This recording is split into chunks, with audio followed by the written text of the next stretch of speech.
അതിജീവിതയെ കൂട്ടുകാരനായ ദിലീപ് ബലാത്സംഗം ചെയ്താലും അതിജീവിതയ്ക്ക് ഇത്രയും പ്രശ്നം വരത്തില്ലെന്ന് ഇവരെന്നാ വർത്താനേ പറഞ്ഞു. പൾസസുനി പിന്നെ അകന്നൊരാളാണോ ബന്ധമുണ്ടോ നമുക്കറിയത്തില്ല. ദിലീപ് കൂടെയുള്ള ഒരാൾ നേരിട്ട് ബലാത്സംഗം ചെയ്താലും കുഴപ്പമില്ല. എന്നാൽ ഇത് അവരെല്ലാം വർത്തമാനേ പറഞ്ഞ് അവരെ ഓടിച്ച ആൾക്കാർ. കാരണം സിനിമയിൽ ആത്മാർത്ഥ അതുകൊണ്ടാ ഈ കാണുമ്പോഴുള്ള കെട്ടിപ്പിടുത്തം എല്ലാം തട്ടിപ്പ. ചുമ്മാ കാണുമ്പോഴേ ഹായ് ഹൂയ്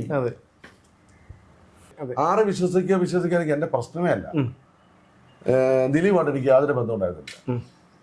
ഏതാ സത്യസന്ധമാണ് പറഞ്ഞത്. എനിക്ക് ദിലീപായിട്ട് ആ സമയത്ത് ബന്ധമുണ്ട്. കണ്ടു കാലം സാക്ഷി ചരിത്രം സാക്ഷി ഞാൻ പറയുന്നു. ഈ എന്താ പറയാ ഇതിനകത്ത് കാലത്തിന്റെ കാവ്യനീതി നടപ്പിലാകാൻ പോകുന്ന എപ്പോഴാ അറിയാം. പൾസസുനി എല്ലാം ശിക്ഷിക്കപ്പെടും.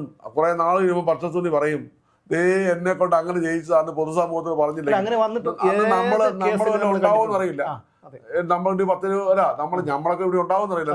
ഞാൻ പറഞ്ഞത് ഇതേ മൂടി വെക്കപ്പെട്ട സത്യങ്ങൾ 1000 നാവോടുകൂടി 1000 നാവുകൾ അനന്തനെ പോലെ തിരിച്ചു വരും. നീ എത്ര കഴുകനെ പോലെ പറന്നു ഉയർന്നാലും നീ താഴെ വരും. ഈ ജഡ്ജിക്കെതിരെ പോലും ഇത്തരത്തിലുള്ള പരമാവധിയുള്ള ഒരു എന്താണ് അപകീർത്തിപ്പെടുന്ന തരത്തിലൊക്കെ വന്നു. ഇപ്പം കാശ് മേടിച്ചിട്ടാണ് പറയുന്നത്. മറ്റൊരു കാര്യം എന്ന് വെച്ചാൽ ഈ ദിലീപ് ഇത്രയൊക്കെ അനുഭവിച്ചു എന്ന് കരുതി അദ്ദേഹം ഈ മാനനഷ്ട കേസോ അങ്ങനെ നിയമപരമായിട്ട് ഇതൊരു പാഠം കൂടിയാവണം. അതായത് ഇന്ന് ദിലീപിന്റെ സ്ഥാനത്ത് വേറൊരാൾ വരും. 1-2 പോലീസുകാരോ മാധ്യമപ്രവർത്തകരും ഇതുപോലെയുള്ള ന്യായീകരണ തൊഴിലാളികളും വിചാരിച്ചു കഴിഞ്ഞാൽ എന്നെയോ സൈജനെ പോലും വേറെ നമ്മളൊക്കെ വെറുതെ താഴെയറ്റ അവർക്ക് ചെയ്യാൻ പറ്റും. അതിനി ആവർത്തിക്കരുത്. അതിന് ഒരു മുന്നറിയിപ്പായി ദിലീപ് നിയമപരമായിട്ട് എന്തെങ്കിലും പോകുന്നതായിട്ട് അറിയാം. പോകുമെന്നാണ് ഞാൻ മനസ്സിലാക്കിയത്. കാരണം അത് ദിലീപിന് പണം കിട്ടാനൊന്നുമല്ല പോണത്. ഒരാളെ 8 വർഷം നിരപരാധിയെ പിടിച്ച് ക്രൂശിക്കുക, അയാളുടെ കരിയർ നശിപ്പിക്കുക, അയാളുടെ കുടുംബത്തെ ഇല്ലാതാക്കുക, കുടുംബം മുഴുവൻ ഒന്നാലും ചെയ്യുക, കൊച്ചുങ്ങളെ പഠിപ്പിക്കാൻ മദ്രാസൊക്കെ ഉണ്ടാക്കിയിരിക്കുക. ഇങ്ങനെ അവരുടെ കുടുംബത്തെ അമ്മയുടെ വിഷമങ്ങൾ അവരത് വെളിയിൽ പറയാത്തട്ടാ. ഇങ്ങനെയുള്ള ചുറ്റുപാട് നോക്കുമ്പോൾ ഒരു ദിലീപിനോട് ഉണ്ടായിരുന്ന സ്നേഹം നഷ്ടപ്പെടുന്നു. ഇതൊക്കെ പറയുമ്പോൾ നമ്മൾ കാര്യം സഹിക്കില്ല. ഞാനാണ് ആത്മഹത്യ ചെയ്തത് തീർച്ചയായിട്ടും ഉള്ള കാര്യം പറയണം. അപ്പോൾ എന്നിട്ട് തന്നെ എനിക്ക് എൻ്റെ രോഷം ഞാൻ പല കാലം പ്രകടിപ്പിക്കാൻ കാര്യം 8 വർഷക്കാലം എന്നെ ദിലീപിനെ പൊതുസമൂഹത്തിന് കിട്ടുന്നില്ല. എന്നെ കിട്ടുന്നത് എന്നെ പലരും ചോദിക്കും മറ്റേ എന്നാ കിട്ടി. ചോദിക്കുന്നത് വണ്ടി പുതിയ എടുത്തല്ലോ, എനിക്ക് പുതിയ ഷർട്ട് ഇടാൻ വരാ. അതാ അത് നമ്മൾ പറയുന്നത്. അത് ഈ സമൂഹത്തിന് MT പറഞ്ഞ പോലെ സമൂഹത്തിന് വേട്ടക്കാരൻ്റെ മനസ്സാണ്. പക്ഷെ നല്ല ആൾക്കാർ നമ്മുടെ സമൂഹത്തിലുണ്ട്. ഞാൻ ചോദിക്കട്ടെ, ദിലീപിന്റെ വിധി വന്നാൽ പിന്നെ നമ്മൾ സോഷ്യൽ മീഡിയയിൽ എടുത്തിട്ടുണ്ടോ നല്ല പോസ്റ്റുകൾ? വിവരം ബോധമുള്ളവരെല്ലാം ദിലീപിന് അനുകൂലമായിട്ട് വന്നത്. കാരണം അവർക്ക് നിയമത്തെക്കുറിച്ച് നിയമത്തെക്കുറിച്ച് അറിയാത്തവർ എന്തൊക്കെയോ വിളിച്ചു പറയുക. അവർക്ക് അതിന്റെ അജ്ഞതയാണ് വെളിവാകുന്നത്.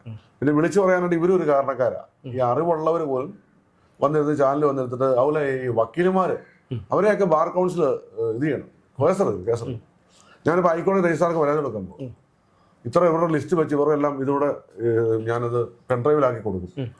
കോടതിയെ വിധികളെ വിമർശിക്കാൻ നമുക്ക് അവകാശമുണ്ട് കേട്ടോ. പക്ഷെ അത് ചോദ്യമുണ്ട്.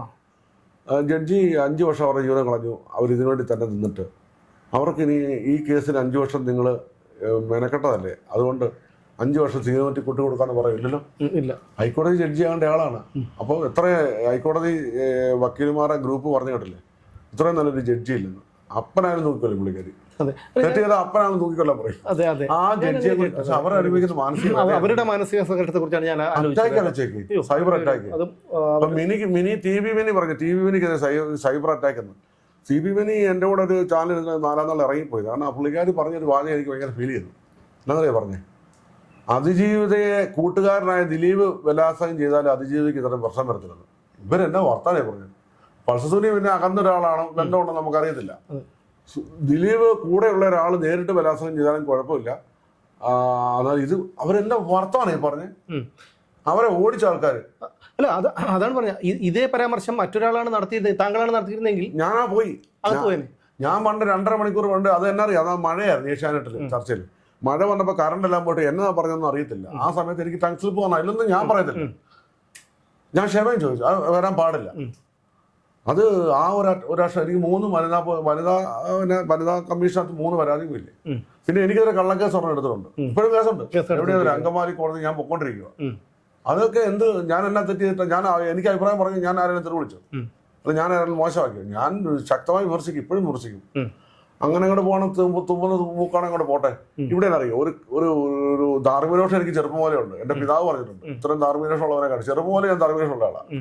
അപ്പൊ അതുകൊണ്ട് പറയല്ലോ, ദിലീപുമായിട്ട് എനിക്ക് അതിന് മുമ്പുള്ള ബന്ധമൊന്നുമില്ല. ദിലീപിനെ അറിയാം, ദിലീപ് വോട്ട് ചെയ്യാൻ വരുമ്പോൾ എനിക്ക് വോട്ട് ചെയ്തിട്ടില്ല. ഉള്ള കാര്യം പറയും, സിനിമാക്കാർക്ക് അറിയാം. അപ്പം ഈ ആളെ ഒരു നിരപരാധിയെപ്പെട്ട് ക്രൂശിക്കുന്നു എന്നുള്ളതാണ്. ദിലീപിനോടൊന്നും എനിക്ക് ആരാധനയൊന്നുമില്ല കേട്ടോ. എനിക്ക് ദൈവത്തോട് പ്രകൃതിയോട് ആരാധനയുണ്ട്. എനിക്ക് ഇഷ്ടമുണ്ട്, നല്ല വിശ്വാസം എനിക്ക് ഭയങ്കര ഇഷ്ടം. അല്ല, അതാണ് ഞാനും എനിക്ക് ആരാധന. ഞാൻ ഇന്നൊരു സെൽഫി എടുക്കാൻ മമ്മൂക്കാടെ കൂടെ ലാലേട്ടൻ്റെ കൂടെ ഞാൻ പോയിട്ടില്ല. ഞങ്ങളിവിടെ ഖത്തറിൽ പോയപ്പോഴും എല്ലാവരും നിന്നപ്പോൾ എടുത്തു എന്നല്ലാതെ ഞാൻ പോയി സെൽഫി നിങ്ങൾ എവിടെയും കണ്ടിട്ടുണ്ട് എന്നെ? ഞാൻ പോകത്തില്ല. എനിക്ക് എല്ലാവരും ഇഷ്ടം, എല്ലാവരും ഓരോരുത്തർക്കും ഓരോ കഴിവ് കൊടുത്തിട്ടുണ്ട്. ആ കഴിവിനെ അംഗീകരിക്കുന്നു. എനിക്ക് ആരോടും കുശമ്പില്ല. കുശം വരുന്നത് തോന്നി തുടങ്ങി അത് അവൻ്റെ നാശമാണ്. ഇവിടെ ആർക്കെങ്കിലും 10 കാശുണ്ടായോട്ടെ, അവൻ കഷ്ടപ്പെട്ട് കാശുണ്ടായോട്ടെ, അവനെ അങ്ങോട്ട്. അത് നമ്മുടെ നാട്ടുകാർക്ക് തന്നെയുണ്ട്. രണ്ടുനില വീട് വെച്ചു, അതിന് പുതിയ കാറ് മേടിച്ചു. അന്നേരം അവന്റെ വീട്ടിൽ നല്ല പെണ്ണിന് നല്ല കല്യാണം വന്നു. ഉടനെ അങ്ങ് തുടങ്ങുക. നമ്മുടെ ഈ സമൂഹം ഇപ്പോക്രായിട്ടാണ് ഞാൻ പറയും. നമ്മുടെ എല്ലാവരും അല്ല കേട്ടോ, ഇപ്പൊ അടച്ചാക്ഷേപിക്കാൻ ഞാൻ ആളല്ല. ഒരു പരിധി ആൾക്കാരുണ്ട്. അതൊക്കെ മാറണം. നമ്മുടെ വിദ്യാഭ്യാസം എന്തിനാ? നമ്മുടെ വിദ്യാഭ്യാസം എന്ന് പറഞ്ഞാൽ എന്തിനാ? നമ്മളെപ്പോഴും ഞാൻ പറയും, ഞാൻ നാളെ മരിച്ചു പോകുമ്പോഴത്തേനും ഞാൻ ഈ കുറെ തെന്മകൾ ചെയ്തിട്ടുണ്ട്. കാര്യം എന്നും പള്ളിയിൽ പോയിട്ട് അമ്പലത്തിൽ പോയിട്ട് മോസ്കിൽ പോയിട്ട് നമ്മുടെ പ്രവൃത്തി നന്നായിരിക്കും. തീർച്ചയായിട്ടും ഒരാളെ നിരപരാധിയെ ക്രൂശിക്കും, എന്നിട്ട് അയക്കെതിരെ ഒരു മനസാക്ഷി ഇവർക്കില്ല. ചാനലുകാർക്ക് ഒരു മനസാക്ഷി റേറ്റിംഗും പരസ്യ ചാർജ് മാത്രമേ ഉള്ളൂ. മാധ്യമപ്രവർത്തകരുടെ കാര്യമാണ് ഞാൻ ആലോചിക്കുന്നത്. അവരുടെ പോയി മനുഷ്യത്വമില്ല, ഒരു മനുഷ്യത്വം ഇല്ലാത്ത രീതിയിലുള്ള രാഹുൽ മാങ്കൂട്ടത്തിലായാലും ഒരു അയാളുടെ വീട്ടിൽ സ്ത്രീകളുണ്ട്, അല്ലെങ്കിൽ അയാൾക്കൊരു മനസ്സുണ്ട്. അയാളുടെ ശരീരത്തിലും ഈ പറയുന്നവരെ പോലെ ചോരയും നീരും തന്നെയാണുള്ളത്. അതേ ചിന്താശേഷിയാണുള്ളത്. ഇതൊന്നും ചിന്തിക്കാനുള്ള കഴിവ് ഈ മാധ്യമപ്രവർത്തകർക്കില്ല. ഇതിന് മാധ്യമപ്രവർത്തനം എന്ന് പറയാൻ പറ്റില്ല. അതായത് മുമ്പൊക്കെ നമ്മളൊരു കൊട്ടേഷൻ പറഞ്ഞു കേട്ടിട്ടുണ്ട്, ഈ ഗുണ്ടകൾക്ക് കൊടുക്കും, വെട്ടാനും കുത്താനും ഒക്കെ. ഇന്ന് മാധ്യമക്കാരെ ഏൽപ്പിക്കുകയാണ്. അതാകുമ്പോൾ പിന്നെ കേസ് വരുന്നില്ല. എമൗണ്ട് എന്തായിരുന്നാലും കൊടുക്കണമല്ലോ. ആ രീതിയിലേക്കാണെന്ന് തോന്നുന്നു ഈ ഇതിൻ്റെ പോക്ക്. എങ്കിലും ഞാൻ വീണ്ടും പഴയ കാര്യത്തിലേക്ക് വരാം. ഇതിൽ പ്രധാനപ്പെട്ട ഈ നടി ആക്രമിക്കപ്പെട്ടത് ലാലിൻ്റെ ഉടമസ്ഥതയിലുള്ള, മകൻ്റെ ഉടമസ്ഥതയിലുള്ള വാഹനത്തിൽ വെച്ചായിരുന്നു. പക്ഷേ ആ വാഹനം വിട്ടുകൊടുത്തു. കാരണം കേസിലെ പ്രധാന തെളിവാണ്. അത് നിയമപരമായിട്ടുള്ള നൂലാമലകളൊക്കെ കഴിഞ്ഞിട്ടായിരിക്കാം. പക്ഷേ ഇപ്പോഴും ഈ പലരും, സംശയാസ്പദമായിട്ടുള്ള പലരും വെളിച്ചത്തേക്ക് വരികയോ അവരെക്കുറിച്ചുള്ള ചർച്ചകൾ നടക്കുകയോ ഒന്നും ചെയ്യുന്നില്ല. അത് മാത്രമല്ല, ഈ ദിലീപാണ് ഗൂഢാലോചന ചെയ്തത് മാത്രമേ ഇവർക്ക് അറിഞ്ഞാൽ മതി. അല്ലെങ്കിൽ മറ്റേ പിടിക്കേണ്ട കാര്യം ഇവർക്കില്ല. ഇവർക്ക് ദിലീപ് മാത്രമാണ് ഇവരുടെ ടാർഗറ്റ്. 2017 ശേഷം മലയാള സിനിമയിൽ അന്ന് ദിലീപിനെ എതിർത്ത ചില നടന്മാർ ഉയർന്നു വരികയും അവരൊക്കെ സിനിമകൾ സംവിധാനം ചെയ്യുകയും പ്രൊഡ്യൂസ് ചെയ്യുകയും ഒക്കെ ചെയ്തു. അപ്പോൾ ഇതിന് നേട്ടം കൊയ്ത, അതായത് അതുകൊണ്ട് തന്നെ ദിലീപിൻ്റെ ഈ ഒരു 2017 ശേഷം ദിലീപ് കേസിൽ പ്രതിയായതിനു ശേഷം നേട്ടങ്ങളുണ്ടായത് പലർക്കുമാണ്. അപ്പോൾ ഇവർ തമ്മിലുള്ള ഒരു അന്തർധാര അല്ലെങ്കിൽ ഒരു ശീതസമരമാണ് ഒരു ഉണ്ടായിരുന്നില്ലേ? അല്ല, അത് എനിക്ക് അതേക്കുറിച്ച് കൃത്യമാണ്. കാരണം അന്നത്തെ സമയത്ത് പടങ്ങളുടെ എണ്ണം കുറവായിരുന്നു. ഇന്നിപ്പം എല്ലാവർക്കും ഇഷ്ടംപോലെ പടമായി. ഡേറ്റ് ഇല്ലാത്ത കുഴപ്പമുള്ളൂ. ഇന്ന് അത്രയും ശീതസമരം ഇല്ല. എനിക്കറിയാമല്ലോ. അപ്പോൾ ഡേറ്റ് അന്നത്തെ സമയത്ത് ശീതസമരം ഉണ്ടെന്ന് വെച്ചാൽ എനിക്ക് വ്യക്തമായിട്ട് അറിയില്ല. ഉള്ള കാര്യം പറയാം. കാരണം ഞാൻ അവരുടെ പൊളിറ്റിക്സിലേക്ക് ഇറങ്ങി പോയിട്ടില്ല. ഞാൻ സിനിമാ സംഘടനകളുമായി പ്രവർത്തിക്കുന്ന, ഇവരുമായിട്ട് കാണുന്നു, അല്ലെങ്കിൽ അമ്മയായിട്ട് മീറ്റിംഗ് വരുമ്പോൾ ഞങ്ങൾ പോകുന്നതല്ലാതെ അതിനപ്പുറത്തേക്ക് ഇവരുടെ ഒരു പേഴ്സണൽ ഫ്രണ്ട് അല്ലേ. ഉള്ള കാര്യം പറയാം. ഇപ്പോഴും ഞാൻ ആരുടെ പേഴ്സണൽ ഫ്രണ്ട് അല്ല. ഞാൻ തുറന്നു പറഞ്ഞതല്ലേ. ചില ആൾക്കാർ പറയും ഇവന്റെ മമ്മൂട്ടിയായിട്ട് എനിക്കൊരു പേഴ്സണൽ ഫ്രണ്ട്സും ആരോടും ഇല്ല. എനിക്ക് എല്ലാവരും, അവർക്കെല്ലാവരും എന്നെ അറിയാം, എനിക്കും അറിയാം. ഹായ് ഹോയ് ഹോയ് ഇത്രയേ ഉള്ളൂ. കാരണം സിനിമയിൽ ആത്മാർത്ഥയും അതുകൊണ്ടാ ഈ കാണുമ്പോഴുള്ള കെട്ടിപ്പിടുത്തവും എല്ലാം തട്ടിപ്പ. ചുമ്മാ കാണുമ്പോഴേ ഹായ് ഹോയ്, ഒരു ആത്മാർത്ഥ ഉള്ളിലില്ല. ഞാൻ ദിലീപിനെ കെട്ടിപ്പിടിക്കുന്നില്ല. ഞാൻ ആരെ കെട്ടിപ്പിടിക്കില്ല. അവസരങ്ങൾക്ക് വേണ്ടിയിട്ടുള്ള പലരും പറഞ്ഞു കേട്ടിട്ടുണ്ട്. പലരെ ഇന്റർവ്യൂ ചെയ്യാൻ പോകുമ്പോഴും വ്യക്തിബന്ധങ്ങളൊക്കെ വെച്ചിട്ട് പല സിനിമയിലുള്ള ആൾക്കാരും പറഞ്ഞിട്ടുണ്ട് ഒട്ടും ആത്മാർത്ഥ ഇല്ലാത്തൊരു രംഗമാണ്. രാഷ്ട്രീയത്തിൽ പിന്നെയുണ്ട്. രാഷ്ട്രീയത്തിൽ പല ഗ്രൂപ്പ് ഉണ്ടെങ്കിൽ രാത്രി ചാർജ് വരുമ്പോഴും ഒന്നാവും. ഇവിടെ ഒരുത്തരം പടം പെട്ടോ വേറൊരുത്തൻ കൊള്ള. അതെ, ആ ഒരു രീതിയിലാണ്. അത് ശരിയല്ല. നമ്മളൊരിപ്പോഴും ഇപ്പോൾ നമ്മള് സിനിമ എന്ന് പറയുമ്പോൾ എത്ര കഷ്ടപ്പെട്ട ആൾക്കാരെ പൈസ ഇടും. പിന്നെ ഈ മേഖലയിൽ എത്ര പേര് ജീവിക്കുന്നുണ്ട്. അപ്പം നമ്മളെപ്പോഴും എത്തിക്സ് ഉണ്ടാവണം. ഇപ്പം ഞാൻ നാളെ മരിച്ചു കഴിയുമ്പം ആൾക്കാർ ഇപ്പം ഞങ്ങളുടെ സിനിമയിൽ പറയുന്നുണ്ട് എന്നെക്കുറിച്ച്, നീതിമാനായ മനുഷ്യന്ന് പറയും. അത് മതി. അവൻ തട്ടിപ്പുകാരാണ് കേട്ടോ, അവൻ ആള് ഫ്രോഡാ എന്ന് പറയത്തില്ല. ഇപ്പം വേറെ ആൾക്കാർ പറയാമെങ്കിൽ ഞങ്ങളുടെ സിനിമയിലുള്ള ഒരാൾ, ഞാൻ ജീവിതത്തിൽ ആരെയും തട്ടിച്ചിട്ടില്ല, ഇനിയോട്ട് തട്ടിക്കാൻ ആഗ്രഹിക്കുന്നില്ല. കാരണം ഇത്രയും ജീവിതം ഇനി നമുക്ക് എത്ര നാൾ ജീവിക്കാൻ പറ്റും? അത്രേ ഉള്ളൂ. ഞാൻ ഒത്തിരി പണത്തിൽ ആഗ്രഹിക്കുന്നില്ല. പണം വേണം ജീവിക്കാൻ. പക്ഷെ ഞാൻ പറയല്ലേ, ആരുടെ മുമ്പിൽ ഭിക്ഷ യാചിക്കാതെ ദൈവമേ നടത്തണം. പിന്നെ സത്യവും നീതിക്ക് വേണ്ടി നിൽക്കുക. അത് ഞാനിപ്പോൾ ഞങ്ങളുടെ നാട്ടിലായാലും ശരി, എവിടെയാ ഞങ്ങൾ പഠിപ്പിക്കുന്ന പബ്ലിക് കോളേജ് കുട്ടികളെ പഠിപ്പിക്കും, നല്ല രീതിയിൽ പറയും. ഗാർഡിയൻസോട് ഒപ്പിടും അയാൾ. പിള്ളേർ പഠിക്കണം, പിള്ളേർക്ക് നല്ലത് പറഞ്ഞു കൊടുക്കും, നല്ല അവരെങ്ങനെ ജീവിക്കണം, എങ്ങനെ ഡ്രസ്സ് അലക്കണം, എങ്ങനെ മുടി വെട്ടണം, എങ്ങനെ പല്ല് തേക്കണം, സോക്സ് കഴുകണം, അവർക്ക് അപ്പൻ്റെ അമ്മയുടെ ബുദ്ധിമുട്ടുകളൊക്കെ ഞങ്ങൾ പറഞ്ഞു കൊടുക്കും. കാരണം അങ്ങനെ പറയുമ്പോൾ നമുക്ക് പിന്നെ എന്തിനാ നമ്മൾ അധ്യാപകരാകുന്നത്? ഞാനിപ്പോൾ ഇവിടെ നിൽക്കുന്ന എത്രയോ പേരുടെ തെറികൾ കേട്ടിട്ടുണ്ട്. ദിലീപിന് വേണ്ടി ഞാൻ എന്തൊക്കെയോ, ദിലീപ് എൻ്റെ ആരാണ്ടാണ്, ദിലീപിനെ വെച്ച് പടം ചെയ്യുന്നു എന്നൊക്കെ പറഞ്ഞു. ദിലീപിനെതിരെ സിനിമയിൽ വന്നവരല്ല, ദിലീപിന് ഡേറ്റ് കിട്ടാത്തവർ. ദിലീപ് എങ്ങനെ ഡേറ്റ് കൊടുക്കുന്നത്? നല്ല കഥയായിട്ട് വരണ്ടേ, അല്ലാതെ പഴയ മിനിക്കഥയായിട്ട് വന്നാൽ ഈ പൈങ്കിളി കഥയാണ് ദിലീപ് അഭിനയിക്കുക. അയാളുടെ പടങ്ങൾ നല്ല രീതിയിൽ പടങ്ങളിൽ അഭിനയിക്കാനുള്ള നോക്കത്തുള്ളൂ, അയാളെ കുറ്റം കാര്യമില്ല. ദിലീപിന്റെ ഡേറ്റ് കിട്ടാത്ത, ദിലീപിന്റെ വളർച്ച അസുഖം കൊണ്ടവര് ഇങ്ങനെ ഗഡ്ജുള്ളവർ മാത്രമേ ഇന്ന് ചാനലിൽ ഇരുന്നിട്ടുള്ളൂ.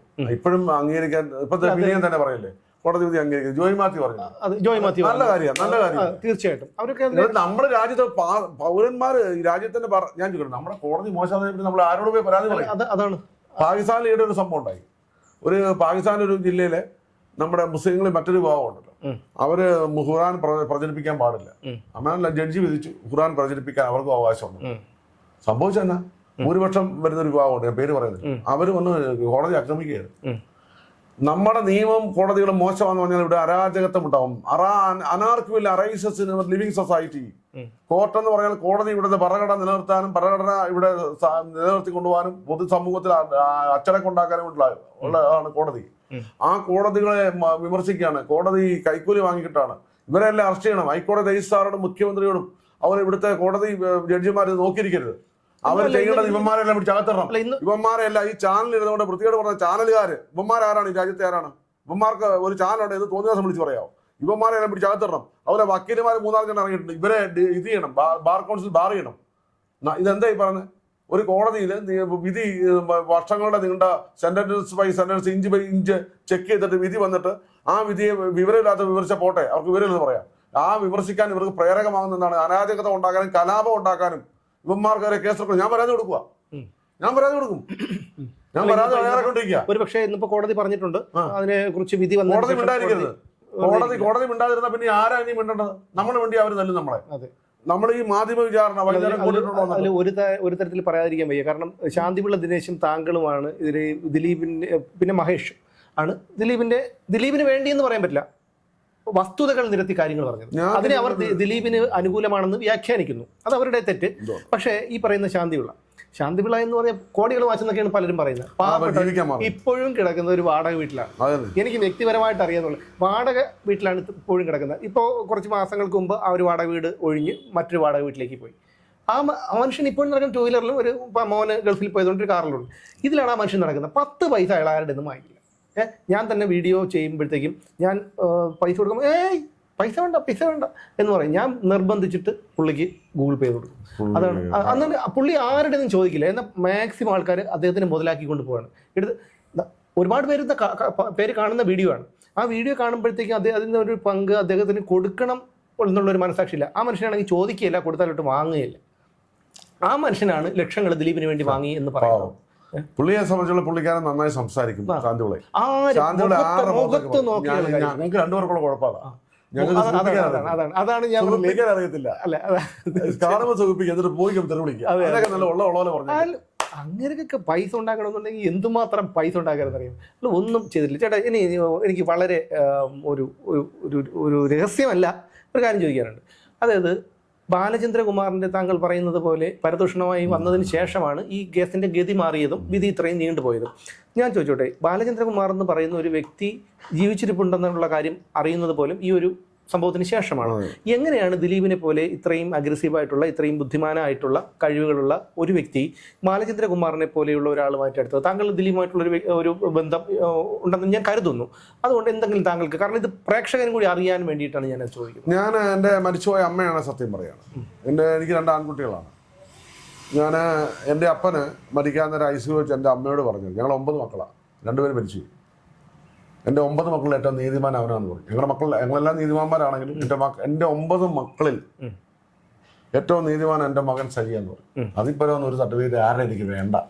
വേണോ? വേണ്ട. അല്ല, വേണ്ട. ഞാൻ സത്യസന്ധമാണ്. ആരെ വിശ്വസിക്കാൻ എനിക്ക് എൻ്റെ പ്രശ്നമേ അല്ല. ദിലീപായിട്ട് എനിക്ക് യാതൊരു ബന്ധം ഉണ്ടായിരുന്നില്ല. ഏതാ സത്യസന്ധമാണ് പറഞ്ഞത്.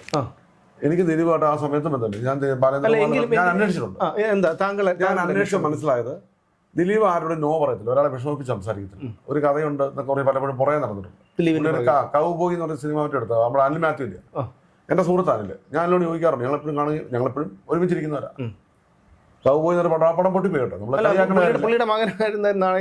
അതെ, കൗബോയ് അതിനകത്തൊരു പയ്യനെ കളിപ്പിച്ചിട്ടുണ്ട്. മാച്ച് ബോക്സിന്റെ ഡയറക്ടർ അതിനകത്ത് അസിസ്റ്റന്റ് ആക്കാൻ 6 ലക്ഷം കളിപ്പിച്ചു. ഡോക്ടർ സുധാകരൻ എന്ന് പറയുന്ന ഒരാൾ എന്നെ വിളിച്ചിരുന്നു, അദ്ദേഹത്തിന്റെ എന്നെ ആ പയ്യൻ വിളിച്ചിട്ടുണ്ട്, ഡയറക്ടർ, മാച്ച് ബോക്സിന്റെ ഡയറക്ടർ. 6 ലക്ഷം രൂപ പറയുന്ന ആ പയ്യനെ ഇതിന്റെ അസിസ്റ്റന്റ് ആക്കാൻ കളിപ്പിച്ചു. അതെ, അത് പക്ഷെ അൽമാത്തിന് അറിയത്തില്ല. മാച്ച് ബോക്സിന്റെ സുരേഷ് കുമാർ ചേട്ടൻ ചെയ്ത പടമാണ് മാച്ച് ബോക്സ്. അപ്പം അത് പോട്ടെ, നമ്മള് അതിപ്പം ഈ കഥ ദിലീപിന് ഇഷ്ടപ്പെട്ടു. ബാലചന്ദ്രകുമാർ കൊണ്ടുവന്ന കഥ ഉള്ള കാര്യം പറയും, ഞാൻ മനസ്സിലാക്കിയതാണ്. ആ കഥ ഇഷ്ടപ്പെട്ടപ്പോൾ കൊള്ളാം. അപ്പൊ അങ്ങനെ വരുമ്പോൾ എനിക്ക് സിനിമയിൽ വലിയ എക്സ്പീരിയൻസ് ഉള്ള ആളല്ലല്ലോ. അപ്പൊ അങ്ങനെയാണെന്നുണ്ടെങ്കിൽ ഇദ്ദേഹത്തിന്റെ കഥ ഒന്ന് ഷാഫി ഏൽപ്പിക്കാൻ പറഞ്ഞു. അത് അവരൊക്കെ പരിചിതപ്രചര experience makes a man perfect experience ഉള്ള ഒരാൾ എഴുതുമ്പോഴേ സിനിമാറ്റിക് ആയിട്ട് എഴുതി തുടങ്ങി ഇവർ തമ്മിൽ അടിയായി. ആരാ? ബാലേന്ദ്രകുമാറും ഷാഫിയും തമ്മിൽ. അങ്ങനെ ഉള്ള കാര്യമാണ്. അങ്ങനെ പ്രശ്നമായി കഴിഞ്ഞപ്പോൾ തന്നെ അത് നിന്നുപോയി. അപ്പൊ പിന്നെ ഈ പുള്ളി എന്നും വിളിക്കും, അങ്ങനെ വന്ന് ഇടയ്ക്ക് ചെല്ലും കാണും. അപ്പൊ ഈ കേസൊക്കെ ഉണ്ടാകുന്നു. അപ്പൊ ദിലീപ് ഞാൻ പറഞ്ഞ അന്നേരം തന്നെ പുള്ളി പറഞ്ഞു വിടായിരുന്നു, ഈ മോഹിപ്പിക്കരുത്. ദിലീപിന്റെ മാത്രം തെറ്റുണ്ടെന്ന് ഞാൻ പറയും. ഞാൻ പറഞ്ഞ മനസ്സിലായി, ഞാൻ തുറന്നു പറയും. ദിലീപ് അപ്പൊ ഈ മോഹിപ്പിച്ച് കാണുമായിരിക്കും, നോക്കാം വരട്ടെ, ഒരിക്കലും മുഖത്ത് നോക്കി ആരും പറയത്തില്ലേ, നമുക്കൊരു വിഷമം ഉണ്ടാകുന്നത്. അതുകൊണ്ടായിരിക്കും ദിലീപ് അങ്ങനെ പറഞ്ഞത്, മേ ബി. അപ്പൊ അത് കഴിഞ്ഞ പുള്ളി എന്നും കൂടും. പുള്ളിക്ക് മറ്റ് മാർഗമൊന്നുമില്ല, എന്നും വരും പോകും. കോടതി ഇങ്ങനെ ദിലീപ് ജയിലിൽ കിടക്കുമ്പോഴൊക്കെ അവരുടെ വീടിൻ്റെ അടുത്ത് കൂടി അങ്ങനെയൊക്കെ കൂടി അവിടെ ഇരുന്ന് പടം നടക്കും. അപ്പൊ ആ സമയത്ത് പുള്ളിക്ക് ഈ സിനിമ നടക്കുമെന്ന് ഓർത്ത് പലരോടും കടം വാങ്ങിച്ചു. ഓസ്ട്രേലിയ എന്ന ഒരാളോട്, എനിക്കറിയാവുന്ന മറ്റു രണ്ടുപേരുണ്ട്, ജീവൻ ജോർജ്, എന്റെ ഫ്രണ്ടായി, കോട്ടയത്തുള്ള. പുള്ളിയോട് മേടിച്ചു. അങ്ങനെ 10-20 ലക്ഷം കടം. അതിന് ദിലീപ് ഉത്തരവാദിത്വം പറയണം, ജാമ്യം നിൽക്കണം. ദിലീപ് പറഞ്ഞു കഴിഞ്ഞാൽ പൈസയ്ക്ക് ജാമ്യം നിൽക്കാനേ കിട്ടത്തില്ല. അങ്ങനെ ദിലീപുമായിട്ട് ബന്ധപ്പെട്ട് അവിടെ നിൽക്കുന്ന പിന്നെ പുള്ളിയാണ് ജാമ്യം വാങ്ങിച്ചു കൊടുത്തത്. ദിലീപിനെ ധരിപ്പിക്കുക. നമ്മുടെ ആ സമയത്ത് നമ്മുടെ നെയ്യാറ്റിങ്കര ബിഷപ്പ് അമിത്ഷാ പുള്ളി അമിത്ഷാ ഫോട്ടോയിലേ കണ്ടിട്ടുള്ളൂ. പിന്നെ അന്ന് കണ്ട് പനീർശെൽവം മറ്റേ അവർക്ക് തമിഴ്നാട് മുഖ്യമന്ത്രി പനീർശെൽവം അങ്ങനെയാണൊക്കെ പറഞ്ഞിട്ട് അനുവിനെ നിരന്തരം വിളിക്കും. ഇല്ല ഞാൻ ഭീഷണിപ്പെടുത്തി, അങ്ങനെ ഭീഷണിപ്പെടുത്തുക. അപ്പൊ ഈ അങ്ങനെയാണെന്ന് ചോദിക്കട്ടെ, ബാലേന്ദ്രകുമാറിന് ഇവരെ കൊടുക്കാൻ എന്തെങ്കിലും ഉണ്ടെങ്കിൽ ഒരു ഭീഷണിക്ക് വഴങ്ങത്തില്ലേ? തീർച്ചയായിട്ടും. എടാ, കോമൺ സെൻസ് ഉള്ള മലയാളി ചിന്തിക്കും. ഇപ്പൊ എന്നോട് ഒരാൾ പറയാ, ചേട്ടന് ഇന്ന എവിഡൻസ് ഞങ്ങളതിലുണ്ട്, ഞങ്ങളിത് വെളിപ്പെടുത്താൻ പോവാ എന്ന് പറഞ്ഞാൽ ഞാൻ അന്നേരം പറയാം, എന്റെ മോനെ വെളിപ്പെടുത്തരുത്, നിനക്ക് എന്നാ വല്ല തന്നേക്കാം എന്ന് പറയത്തില്ലേ? തീർച്ചയായിട്ടും. എന്നാ പിന്നെ ഇവർക്കാർ പറയാറുണ്ടല്ലോ. അല്ല പറ, നിങ്ങൾ കോമൺ സെൻസ് ഉള്ള മലയാളി. ഞാൻ മന്ദബുദ്ധികളോട് സംസാരിക്കുന്നില്ല, ഞാൻ കോമൺ സെൻസ് ഉള്ള മലയാളിയോട് ഇപ്പൊ സംസാരിക്കുന്നത്. അത് ഇവൻ പോയി ഇപ്പൊ തന്നെ ബൈജു കൊട്ടാരക്കര എന്നോട് കഴിഞ്ഞ ദിവസം ചാനൽ സമ്മതിച്ചു പുള്ളിയാ കൊണ്ടുപോയതിനെ. ബൈജു കൊട്ടാരക്കരയാണ് കൊണ്ടുപോയെന്ന് സമ്മതിച്ചല്ലോ. ഞാൻ 4-ാം നാളത്തെ 24 ചർച്ചയിൽ. എന്നിട്ട് അങ്ങനെയാണെങ്കിൽ ഇതൊരു ഗൂഢാലോചനയാണല്ലോ. അതെ, ഗൂഢാലോചന. ഈ ഗൂഢാലോചന പങ്കാളികളുണ്ട്, ഇവരെല്ലാരും ഉണ്ട്. അപ്പൊ ഈ ബൈജു കൊട്ടാരക്കര ആദ്യകാലത്ത് പങ്കാളിയല്ല, പ്രശ്നം വന്നപ്പോ അതിനുശേഷം പങ്കാളിയായി. പിന്നെ ചാനലിൽ വരിക, മുഖം പരിചയമായില്ല. ഇപ്പൊ ബൈജുവിന്റെ എല്ലാവർക്കും അറിയത്തില്ല. പിന്നെ ഓട്ടോറിക്ഷക്കാരൻ കാക്കി കൊടുക്കാതെ പോയ കേസ് തൂക്കേറ് മേടിച്ചു കൊടുത്ത വക്കീലന്മാർ ഇതിനു വേണ്ടി വാദിക്കാൻ പറഞ്ഞു. ഈ കഷ്ടം മറുനാടൻ പറഞ്ഞിട്ടുണ്ട്, ഈ ഇവരൊക്കെ വക്കീലാകാൻ അവരാരും ആവശ്യപ്പെട്ടതല്ല, അങ്ങോട്ട് കയറി ചെല്ലുക. ഇവരുടെയൊക്കെ പഴയ ചരിത്രത്തില് പല സംഘടനകളും ചേർന്നിട്ട് അങ്ങോട്ട് കയറി ചെന്നിച്ച് നിയമസഹായം വെറുതെ പിന്നെ കാശുണ്ടാക്കി പിന്നെ 2-3 സംഘടനകൾ പിളർത്തി ഇങ്ങനെയൊക്കെ ഉള്ളവരാ. പിന്നെ നല്ല വക്കീലന്മാരില്ലേ എന്ന ചോദ്യത്തിന് വക്കീലന്മാരെല്ലാവരും ഒരേപോലെ അല്ലല്ലോ, കഴിവുള്ളവരുണ്ട്. അല്ല, എൻ്റെ അത്ഭുതം അതാണ്. കാരണം ഇത്രയും പ്രമാദമായിട്ടുള്ള ഒരു കേസിൽ രാമൻ പിള്ളയെ പോലെ പ്രഗത്ഭനായ ഒരു വക്കീലിന്റെ എതിർഭാഗം നിൽക്കുമ്പോൾ അത്രയും പ്രഗത്ഭനായിട്ടുള്ള ഒരു വക്കീൽ വേണം. എന്തുകൊണ്ടാണ് ഈ പറയുന്ന ഒരു ഗൂഢാലോചന നടത്തിയവർ, ഒരുപക്ഷെ അവർ ഈ ഗൂഢാലോചന നടത്തിയവർ കരുതുന്നുണ്ടായിരിക്കില്ലേ യഥാർത്ഥ ഗൂഢാലോചന പുറത്തു വരരുത്, ഒരു പ്രഗത്ഭനായ ഒരു വക്കീൽ വന്നു കഴിഞ്ഞാൽ ഈ യഥാർത്ഥ ഗൂഢാലോചന പുറത്തു വരില്ലേ? നിങ്ങൾ കറക്റ്റ് കേട്ടോ, നിങ്ങൾ കറക്റ്റായിട്ട് വന്നിട്ടുണ്ട്. അതായത് വക്കീലന്മാർ പബ്ലിക് പ്രോസിക്യൂട്ടേഴ്സ് കൊള്ളാവുന്നവരാരും വന്ന് ഏറ്റെടുക്കത്തില്ല, കാരണം ഇതിനകത്തൊന്നും ഇല്ലല്ലോ. എത്ര തേങ്ങ അയച്ചാലും കറി താളല്ലേ. അതെ, അത് പ്രത്യേകിച്ച് അതുപോലെ എതിര് വക്കീലാരാ? മന്നാടി മന്നൻ രാമൻപിള്ളയാ. അവിടെ ഒന്നും ഏക്കുകയല്ല. ഒറിജിനൽ തെളിവാണ് ഏത് വക്കീലും മതി കേട്ടോ. ചെറിയ വക്കീലാണ് തെളിവുണ്ടാകുന്നത്. ചില ആൾക്കാർ കാരണം വലിയ വക്കീലിനെ എടുക്കണം. വക്കീലിന്റെ കഴിവുണ്ട് പ്രധാനമാണെങ്കിലും തെളിവ് നശിപ്പിക്കാൻ ഒരു വക്കീലിനും പറ്റില്ല. തെളിവുണ്ടെങ്കിൽ ചെറിയ വക്കീലുണ്ട് രക്ഷപ്പെടും. ശരിയല്ലേ? തീർച്ചയായിട്ടും. നമ്മുടെ ഒരു ധാരണയത്. അപ്പൊ ദിലീപ് കാശുള്ളതുകൊണ്ടാണ് വലിയ വക്കീലിനെ വെച്ചത്. കാശുണ്ടെ വെക്കും. ഇപ്പൊ കാശില്ലെങ്കിൽ ഞാൻ എന്നാ അല്ല സ്വാഭാവികമായിട്ടും ദിലീപിന്റെ സ്ഥാനത്ത് വേറെ ആരാണെന്നല്ലേ ചെയ്യൂ. ആ അപ്പൊ ഞാൻ വക്കീലിനെ വെക്കട്ടെ? എന്നെ നിരപരാധ നിലയ്ക്ക് ഞാൻ വക്കീലിനെ വെക്കട്ടെ? ഞാൻ ചുമ്മാ നീ ചെയ്തേ വക്കീലുണ്ടോ? ഇല്ല. ഓ അത് ശരി, അപ്പൊ നിന്നെ ശിക്ഷിച്ചിരിക്കുന്നു ഉപേ ഇവരെന്നെ ഈ പറഞ്ഞോണ്ടിരിക്കുന്നത്. ഞാൻ എന്റെ സാമ്പത്തികം അനുസരിച്ച് വക്കീൽമാരെ. അവിടെയാണ് നമ്മൾ ഈ ലിബർട്ടി ബഷീറിന്റെ ഒരു ഏറ്റുപറച്ചിൽ നമ്മൾ കാണേണ്ടത്. ലിബർട്ടി ബഷീർ അന്ന് ദിലീപിനെതിരെ വന്ന് പലതവണ ചാനൽ ചർച്ചകളിൽ വന്ന് സംസാരിച്ചെങ്കിലും അദ്ദേഹം ഇപ്പോൾ ഈ വിധി വന്നതിന് ശേഷം പറഞ്ഞത് ഇങ്ങനെയാണ്. ഈ പറയുന്ന സന്ധ്യയെ പോയി കണ്ടിട്ട് പലതവണ ഞാൻ ആവശ്യപ്പെട്ടു സാമ്പത്തിക സഹായം ചെയ്യാം, മറ്റൊരു വക്കീലിനെ വെക്കണമെന്ന് ആവശ്യപ്പെട്ടു. അപ്പൊ ഇവർ സ്വാഭാവികമായിട്ടും ഇവർ കരുതുന്നുണ്ടാവാം യഥാർത്ഥ കാരണം വരരുത്. ഇത് ഇവർക്കെല്ലാം അറിയാവുന്നത്. എന്നോടൊരു ചാനലിലെ മറ്റേ ആരായിരുന്നു അനിലിമാനോ ആരോ എന്നോട് ഒരിക്കൽ കണ്ട പറഞ്ഞു ഇതിനകത്ത് ഒന്നുമില്ല കേട്ടോ, ഞങ്ങൾക്ക് ഇതൊക്കെ അറിയാമെന്ന്. പിന്നെ ഒരു സെൻസേഷൻ നിർത്തണം. ദിലീപ് ഉണ്ടെങ്കിലല്ലോ ഇത് വാർത്തയുള്ളൂ. ദിലീപില്ലേ വാർത്തയുണ്ടോ? ഞാൻ ചോദിക്കട്ടെ, ഈ കേസില് നടിയും മറ്റേ ദിലീപ് ഇല്ലാതെ ഈ കേസ് ആരും ശ്രദ്ധിക്കുമോ? ഇല്ല. ഇതാ വണ്ടന്മാർ ആർക്കാ ഇത് അറിയാൻ? അല്ല നടിയെ അവിടെ നിൽക്കട്ടെ, ദിലീപ് ഇല്ലാതെ ഈ കേസ് ശ്രദ്ധിക്കപ്പെടില്ല. കാരണം ഈ കൃത്യം ചെയ്ത പൾസർ സുനിക്ക് പ്രശ്നമില്ല. പൾസർ സുനിക്ക് എങ്ങനെ പലതവണ ഹൈക്കോടതിയിലും സുപ്രീം കോടതിയിലും ജാമ്യാപേക്ഷയുമായി സാമ്പത്തിക സ്ഥിതി ഇല്ലാത്ത പൾസർ സുനി പോയി എന്നതിനെ കുറിച്ച് ആൾക്കാർക്കും നോക്കണം. അവർക്ക് അന്വേഷിക്കണ്ട, പോലീസ് അന്വേഷിക്കണ്ട. അല്ല പോലീസ് അതിനുശേഷം പൾസർ സുനി കോടതി ഹാജരാക്കിയപ്പോൾ 7000 രൂപ വിലയുള്ള ഷൂസും 4000 വിലയുള്ള ഷർട്ടും ധരിച്ചിരുന്നു എന്ന് പറയുന്നു.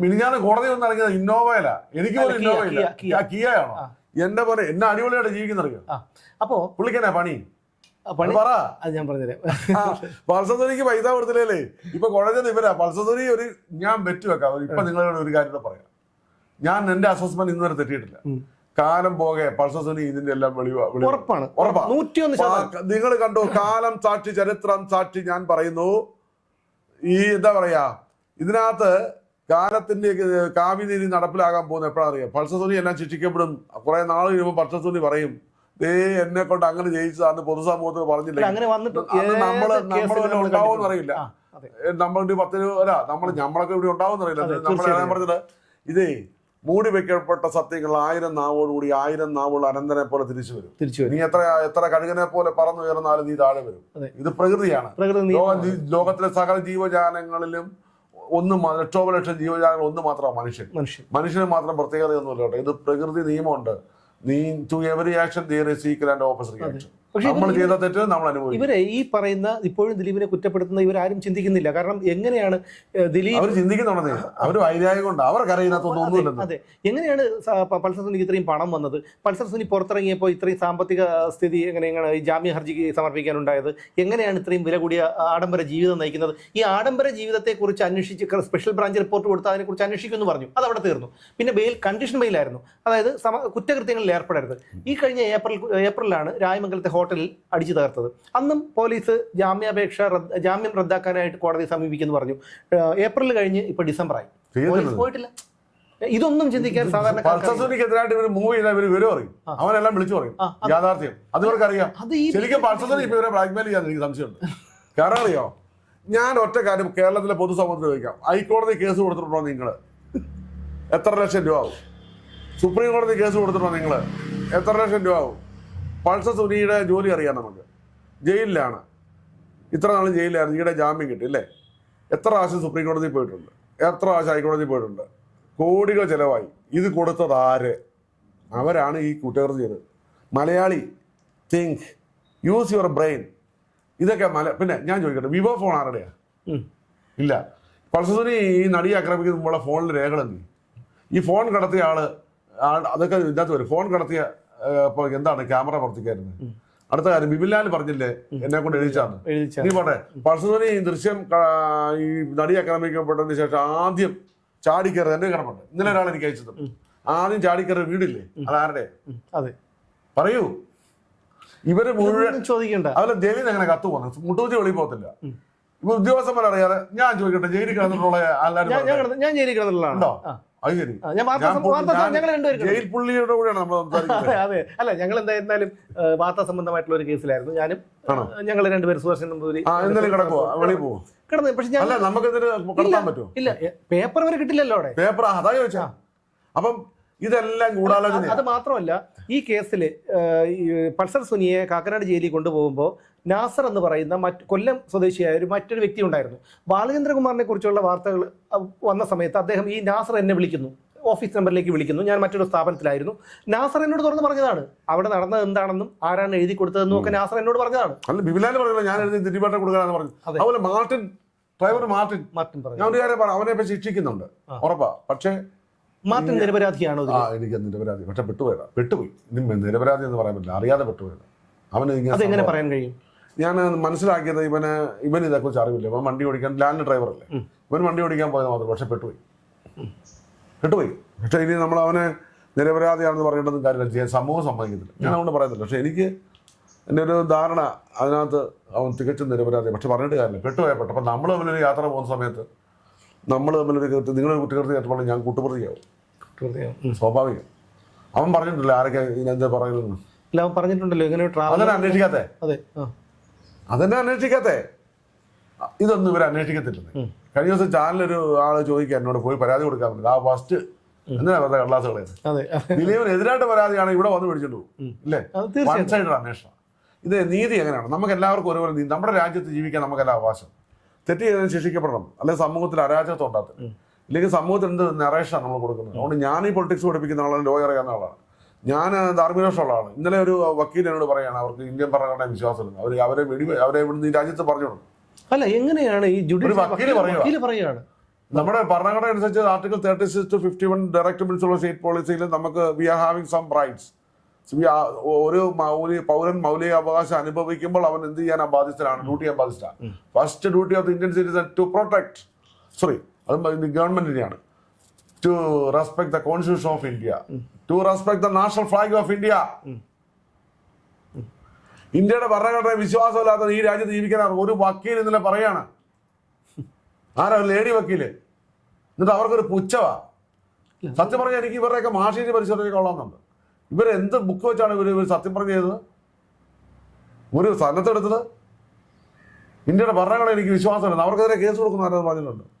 ആശാ ഉണ്ണിത്താനാട്ടോ. ഇല്ല, ആരും പോകുന്നില്ല. അവരെന്ത് എന്തൊരു ചർച്ചയെ വിഘടിച്ചോട്ടെ. ഒരു പ്രത്യേക ഭാഗത്ത് നിന്നാൽ എന്ത് കുറ്റകൃത്യങ്ങളും ചെയ്യാം. ഒന്നാമത്തെ കാര്യം അറിയോ, ദിലീപിന്റെ കൊണ്ട് ഒത്തിരി പേർക്ക് ഗുണമുണ്ടായി. അറിയപ്പെടാത്തവരല്ല അറിയപ്പെട്ടവരായി. മറ്റേ കേസില്ല വക്കീലന്മാർക്കെല്ലാം കേസായി. ഇവരാണ് പാവങ്ങൾ കേൾക്കുമ്പോൾ ഇവരാണ് വലിയ സംഭവമാണ്. ചുമ്മാ നിയമം അങ്ങോട്ട് പറഞ്ഞോട്ടില്ലേ. കേസുള്ള നല്ല പ്രാക്ടീസ് ചെയ്യുന്ന വക്കീലന്മാര് എന്നോട് ഹൈക്കോടതിയിലെ വക്കീലന്മാർ ഒന്ന് ചോദിക്കണമെന്ന് പറഞ്ഞു. നല്ല കേസുള്ള വക്കീലന്മാർ എല്ലാ ദിവസവും വന്ന് ജാലിരിക്കും. കേസില്ലാത്തവരെ വന്നിരിക്കുന്നത്. അവർക്കവിടെ പിറ്റേ ദിവസം കേസിലേക്ക് പ്രിപ്പയർ ചെയ്യാനില്ലേ? ഇത് കേസില്ലാ വക്കീലന്മാർ വന്നിരിക്കും. സെൽഫ് അതായത് ഞങ്ങള് ഒത്തിരി പേർക്ക് കേസ് കിട്ടുന്നുണ്ട്. ഒത്തിരി പേർക്ക് ഇപ്പൊ കേസ് കിട്ടുന്നുണ്ട്. അല്ല, ഈ മാർക്കറ്റിംഗ് എന്നെ വിൽക്കാനുണ്ട്, അതിനു വേണ്ടി വന്നിരിക്കുന്നത്. ദിലീപോ ആർട്ടിക്കിൾ 36 മറ്റേ ഇന്ത്യൻ പൗരന് 26B അനുസരിച്ച് അതാണ്. പാവപ്പെട്ട ഞാൻ കേട്ടിട്ട് അയ്യോ എന്നെ നോളജാ മനുഷ്യന്. ഇവർക്കൊരു കേസ് വരുമ്പോൾ സാറേ ഒരു കേസുണ്ട്, കൊണ്ടുപോവാ, ഇതിന്റെ അടിയാധാരം ഉൾപ്പെടെ നമ്മുടെ കിഡ്നി ഉൾപ്പെടെ എഴുതി മേടിക്കും. ഇവരെ ആർക്കും അറിയത്തില്ല, നാട്ടുകാർക്ക് പോലും. ഇപ്പൊ എല്ലാവരും ഇവർക്ക് അറിയാൻ പറ്റും. എന്നിട്ട് ഇവര് എനിക്ക് ഏറ്റവും ഇഷ്ടം കരച്ചില്ല. ഇവരുടെ ഭയങ്കരമായിട്ട് കരയുക, തുടക്കത്തിലെ കരയുക. സാധാരണ നമ്മൾ പറഞ്ഞു വരുമ്പോഴാണ്, നമ്മൾ മുമ്പേ വിഷമിച്ചപ്പോഴാണ് പറഞ്ഞു വന്നപ്പോഴാണ് ഈ ആക്ടിംഗ് ഒക്കെ മലയാളിക്ക് മനസ്സിലായി. ആക്ടിങ് ഈ മലയാളി കളിപ്പിക്കാൻ പറ്റത്തില്ലെന്ന് ഇപ്പോഴും ദിലീപ് കുറ്റം ചെയ്ത് വിശ്വസിക്കുന്ന മലയാളി ഉണ്ടെന്ന് ഇവിടെ. ആ മലയാളി ഞാൻ കൂട്ടുന്നേ ഇല്ല. അവരെന്നാ വേണം വിശ്വസിച്ചോട്ടെ. കേരളത്തിലെ വിവരവും ബോധമുള്ളവൻ ഒന്നും രണ്ടാണെന്ന് അറിയാവുന്ന മുഴുവൻ ഫേസ്ബുക്ക് എടുത്തു. എന്നിട്ട് ചില ചാനലുകാർ പറഞ്ഞ പൊതുസമൂഹം ഇവരിറക്കിയിരിക്കുക, കുറച്ച് പേരെ ഇറക്കിയിരിക്കുകയാണ് അവൾക്കൊപ്പം. പിന്നെ നമ്മൾ ആർക്കൊപ്പം? കേരളത്തിലെ 3.5 കോടി ജനം അവൾക്കൊപ്പം അല്ലേ? ഇവർ അവൾക്കൊപ്പം എന്ന് പറഞ്ഞിട്ട് പോവുക. അവളുടെ ഒരു കാര്യം ശ്രദ്ധിക്കുന്നില്ല. നമ്മളാ ശരിക്കും അവൾക്കൊപ്പം. കാരണം നമുക്ക് ആ കുട്ടിക്ക് വേണ്ടി നമ്മൾ സംസാരിക്കുന്നത്. ആ കുട്ടിക്ക് നീതി കിട്ടുന്നത് നിരപരാധി ശിക്ഷിച്ചുകൊണ്ടല്ല, തെറ്റുകാരനെ ശിക്ഷിച്ചുകൊണ്ട് ഒരാൾക്ക് നീതി ലഭിക്കത്തുള്ളൂ അല്ലേ? ശരിയല്ലേ? തീർച്ചയായിട്ടും. നിരപരാധി ശിക്ഷിച്ചു കഴിഞ്ഞാൽ അയാളുടെ പ്രാക്കോ, അതാണ് നീതി. അപ്പൊ അയാളുടെ നീതി എവിടെ പോയി? ഒരാളുടെ നീതി മറ്റേ ആൾക്ക് നീതിയായി മാറണം. ഒരാൾക്കുള്ള റൈറ്റ് മറ്റാൾക്കുണ്ടെന്ന് അറിഞ്ഞുകൊണ്ട് എൻ്റെ അതേ റൈറ്റാണ് മറ്റവനും ഉള്ളതെന്ന് മനസ്സിലാക്കി നമ്മൾ പെരുമാറണം. ആ സെയിം സമയത്ത് നമ്മളെന്തായി മാറും? ഡ്യൂട്ടിയായി മാറുന്നു. അതിനാണ് ഈ ഇംഗ്ലീഷിൽ പറയുന്നത്, ഭരണഘടന റൈറ്റ് ഇംപ്ലൈ ഡ്യൂട്ടി എന്ന് പറയും. നിങ്ങൾക്കുള്ള അതേ അവകാശം എനിക്കുണ്ട്. നിങ്ങൾ ഏത് മതത്തിൽ പറഞ്ഞോട്ടെ, all are equal by all means. There is no discrimination on the basis of caste, color, creed, sex, blood, provinces, language, etc. etc. etc. അതാ ഭരണഘടന. അപ്പം ആ ആൾ ആ ആരും ആയിക്കോട്ടെ, who are may be and whatever may be, നമ്മളെല്ലാം ഒരുപോലെയാ. Here is queue system, first come first prefer. അപ്പോൾ നമുക്ക് തെറ്റ് ചെയ്തവൻ ഉപ്പുതം വെള്ളം കൊണ്ട് തെറ്റ് ചെയ്തവൻ ശിക്ഷിക്കണം, അത് ആരായാലും. ഈ ജഡ്ജിമാരെ കുറ്റം പറയാം, കോടതിയെ കുറ്റം പറയാം, പിന്നെ നമുക്ക് ആരെ ആശ്രയം? പറഞ്ഞതാ നിങ്ങൾ സുമേഷ്.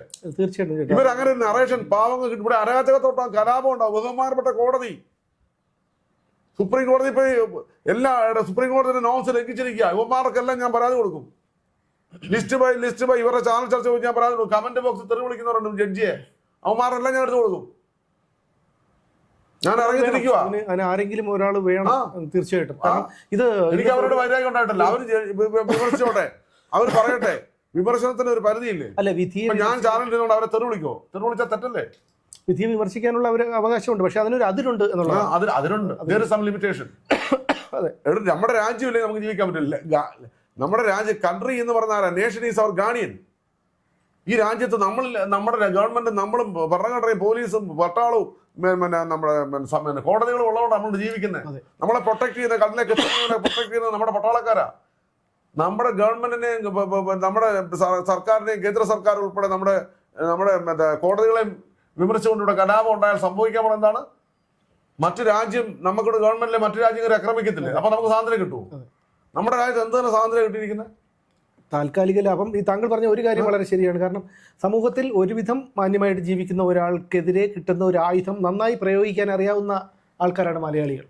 അത് തന്നെയാണ് ഇതിൽ നടന്നുകൊണ്ടിരിക്കുന്നത്. ഇനി ഒരു ചോദ്യം കൂടി. ഞാനും എന്നെ 3-4 പെട്ടുകേസ് പ്രതിയാക്കി, ഞാൻ വാ വിളിച്ചു പോയി. അത് ശരി. എനിക്കെന്താ വിഷമായി ബന്ധം.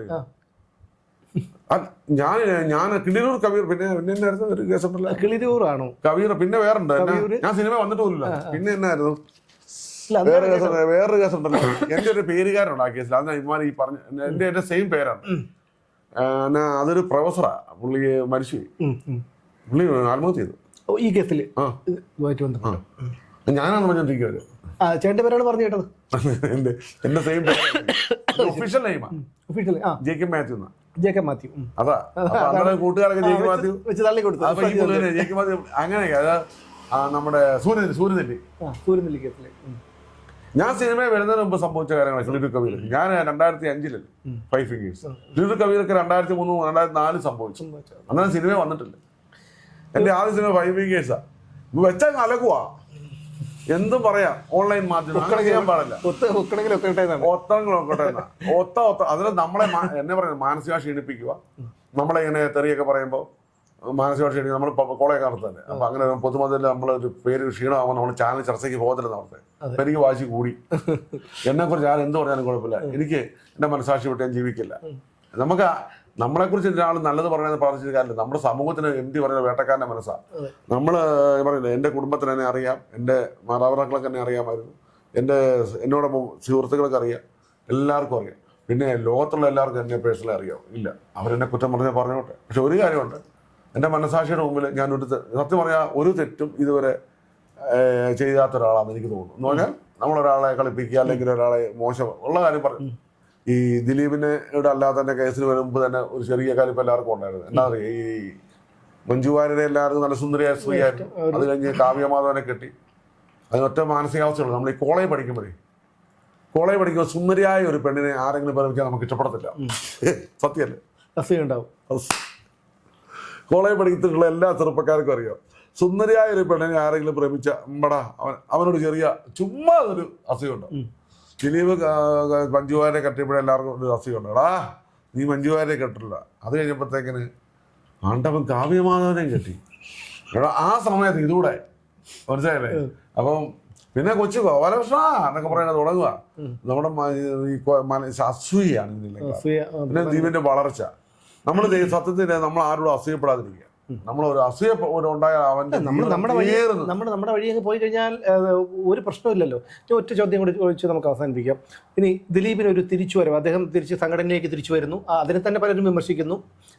ദിലീപിന് ഇനി ഒരു തിരിച്ചുവരവ് ഉണ്ടാവുമല്ലേ? വേറൊന്നൊരു തിരിച്ചുവരവ് അങ്ങനെ ഞാൻ ആഗ്രഹിക്കുന്നു, പ്രതീക്ഷിക്കുന്നു. എന്താണ് താങ്കളുടെ ഒരു? ദിലീപിന്റെ സംഘടനയെ ദിലീപ് തിരിച്ചെടുക്കുവോ അത് അവരുടെ ഇഷ്ടം. അല്ല, സംഘടനയിലല്ല ഞാൻ പറഞ്ഞത്, ഇൻഡസ്ട്രിയിൽ ദിലീപ് തിരിച്ചു വരും. മലയാളിക്ക് മനസ്സിലായി. ഒന്നാമത് രണ്ടാമത്തെ മനസ്സിലായി. പലരും പറയുന്നു ദിലീപിന്റെ സിനിമയെ പരാജയപ്പെടുത്തും, അങ്ങനെയുള്ള ഇന്നലെ പറഞ്ഞ ദിലീപിന്റെ പുതിയ പടം ബബ്ബ കാണരുതല്ലെന്ന് കുറച്ച് അവര് കാണണമെന്ന് വന്നു കഴിഞ്ഞാൽ മുട്ടതിൽ ഓടിക്കുന്നത്. 10 രൂപ എത്തി എറിയും. പിന്നെ തലേ മുണ്ടെടുത്തോണ്ട് വരല്. അപ്പൊ ഇവരൊക്കെ ചുമ്മാ പറയുന്നതാണ്. ഈയിടെ ഒരാള് എന്നോട് പറഞ്ഞു, ദിലീപിന്റെ പടം ഞാൻ കാണത്തില്ല. ദിലീപനോ? ഞാൻ പറഞ്ഞോ, ദിലീപ് നിങ്ങൾ ഉദ്ദേശിക്കുന്നൊന്നല്ല. വേണോടാ ദിലീപോ എന്നൊക്കെ പറഞ്ഞു. ഞാൻ ഒരു ദിവസം ഞായറാഴ്ച വെച്ച് കഴിഞ്ഞാൽ പുള്ളിയുടെ വീട്ടിൽ ചെന്നപ്പോൾ ഞാൻ നോക്കാം പുള്ളിയുടെ ദിലീപിന്റെ പടം കണ്ടുപിടിക്കുന്നത്. അതുകൂടാ പടത്തിന്റെ പേര് ഞാൻ അല്ലല്ല, അതിന് ശേഷം വന്നൊരു പടം റംബ റംബ ആ പടം അതേതാ ജോഷി സാറിന്റെ പടം. റൺവേ കണ്ടോണ്ടിരിക്കുക. ഞാൻ ചേട്ടാ നീ ദിലീപിന്റെ പടം കാണുന്നത് എന്ന് പറഞ്ഞാലേ കേരളത്തിൽ 3.5 കോടി ജനമുണ്ട് അല്ലേ? അതിൽ ഇന്നലെ ചാനൽ ചർച്ചയിൽ ഒരു അവതാരിക പറഞ്ഞിട്ട് 3.5K പറഞ്ഞു കാണുന്നില്ലത്. ആ 3500 ഒരു വരണ്ട. 3500 വരണ്ട. പലരും പൊട്ടിക്കരയുന്നു, സംഘടനയിൽ നിന്ന് രാജിവെക്കുന്നു. അവരൊക്കെ പട്ടിണി കിടന്ന് ചാറാകുമ്പോ വരുമായിരിക്കും അല്ലേ? ഉള്ളത് ദിലീപിന്റെ 3500 പേര് ഇന്ത്യക്ക് മലയാളികൾ പടം കാണുന്നില്ല പറഞ്ഞു. ബാക്കി 2011 സെൻസസ് അനുസരിച്ച് 3.5 കോടി ജനങ്ങളുണ്ട്. അപ്പൊ 14 വർഷം കഴിഞ്ഞു, എന്തായാലും ഒരു 50 ലക്ഷം കൂടെ കൂടും. അപ്പൊ എന്തായാലും 4 കോടി ജനങ്ങളുണ്ട്. അതിലൊരു 3500 35,000 പോട്ടെ,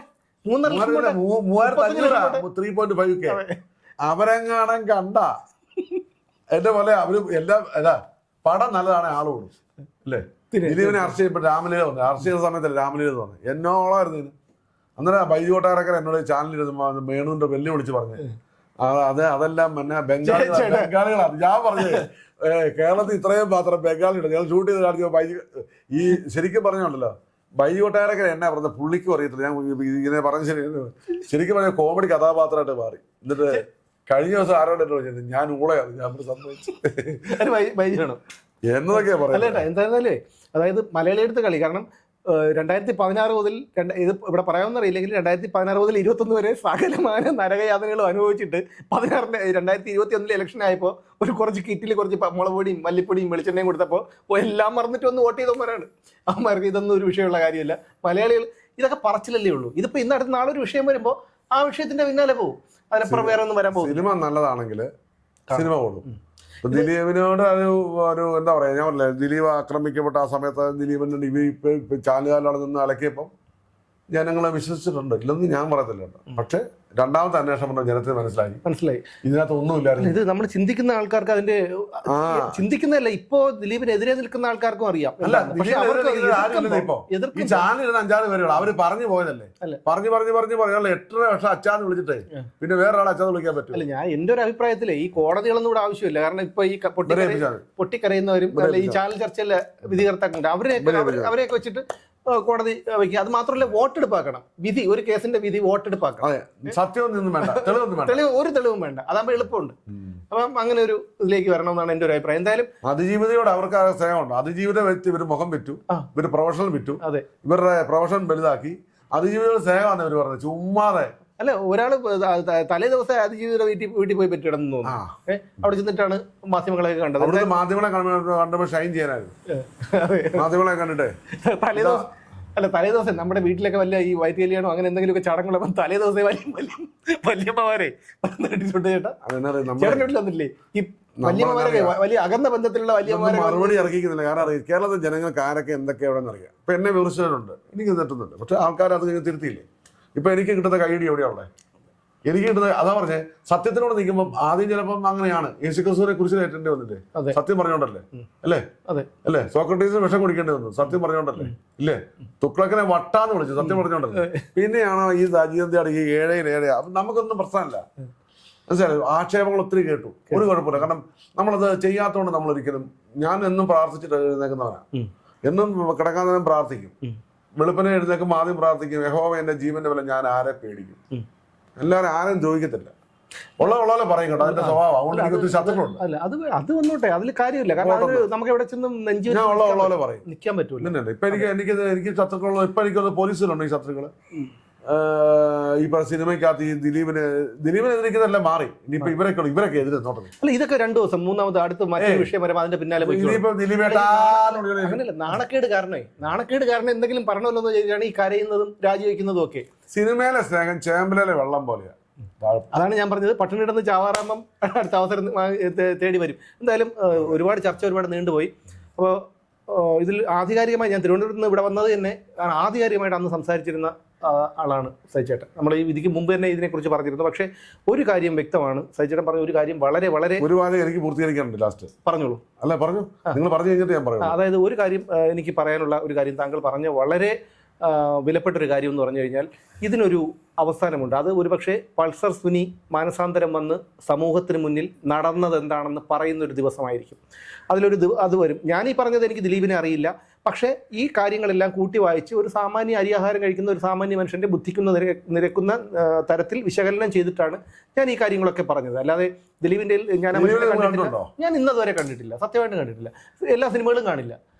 അപ്പോൾ ആ മനുഷ്യ എന്താണ് ഇനി ദിലീപിൻ്റെ സ്ഥാനത്ത് ഒരു പക്ഷേ ഇനി ഏതൊരു വ്യക്തി വന്നു കഴിഞ്ഞാലും ഞാൻ ഇതേ നിലപാട് തന്നെ സ്വീകരിക്കും. അതിനൊരു മാറ്റവും ഇല്ല. അത് നമ്മളെപ്പോഴും ചിന്തിക്കേണ്ടത്, നമ്മുടെ മനസാക്ഷിയെ വഞ്ചിക്കാൻ നമുക്ക് ആർക്കും കഴിയില്ല. ഈ പറഞ്ഞതുപോലെ പൾസർ സുനി ഒരിക്കൽ സമൂഹത്തിന്, ഇത് ശരിയാണെങ്കിൽ പൾസർ സുനി സമൂഹത്തിന് മുന്നിൽ വന്ന് ഒരിക്കൽ നടന്നത് എന്താണെന്ന് പറയുന്നൊരു ദിവസം ഉണ്ടാകും. പക്ഷേ ഇപ്പോഴും ദിലീപിനെ കുറ്റപ്പെടുത്തുന്നവർ ഒരു കാര്യം ചിന്തിക്കണം, ആരാണ് പൾസർ സുനിക്ക് സാമ്പത്തിക സഹായം ചെയ്തത്? ജാമ്യത്തിലിറങ്ങിയതിന് ശേഷം പൾസർ സുനി എങ്ങനെയാണ് ആഡംബര ജീവിതം നയിച്ചത്? അതിൻ്റെ പിന്നിലുള്ളത് ആരാണ്? എന്തുകൊണ്ടാണ് ഇപ്പോൾ ദിലീപിനെതിരെ പറയുന്നവർ ഇതിൻ്റെ യഥാർത്ഥ ഗൂഢാലോചന അന്വേഷിക്കണമെന്നാവശ്യപ്പെടാത്തത്? ആരാണ് മാഡം എന്ന അന്വേഷിക്കണമെന്നാവശ്യപ്പെടാത്തത്? ഇത്തരം ചോദ്യങ്ങൾ ഇപ്പോഴും നമ്മുടെ മുന്നിൽ നിൽക്കുമ്പോഴാണ് ഇതെല്ലാം കണ്ടില്ല എന്ന് നടിച്ചുകൊണ്ട് നമ്മൾ ദിലീപിനെ ഇപ്പോഴും കുറ്റപ്പെടുത്തുന്നത്. എന്തായാലും വിധി, പ്രതികൾക്ക് വിധി വന്നിട്ടുണ്ടോ എന്നറിയില്ല. ഉച്ചയ്ക്ക് ശേഷമാണ്. ഇപ്പോൾ എന്തായാലും 2:45 മണി ആയി കഴിഞ്ഞു. 3:15 എന്തോ ആണ് വിധി വരുന്നത്. അതിനു മുമ്പ് ഞങ്ങൾ എന്തായാലും ഈ ഒരു ചർച്ച അവസാനിപ്പിക്കുകയാണ്.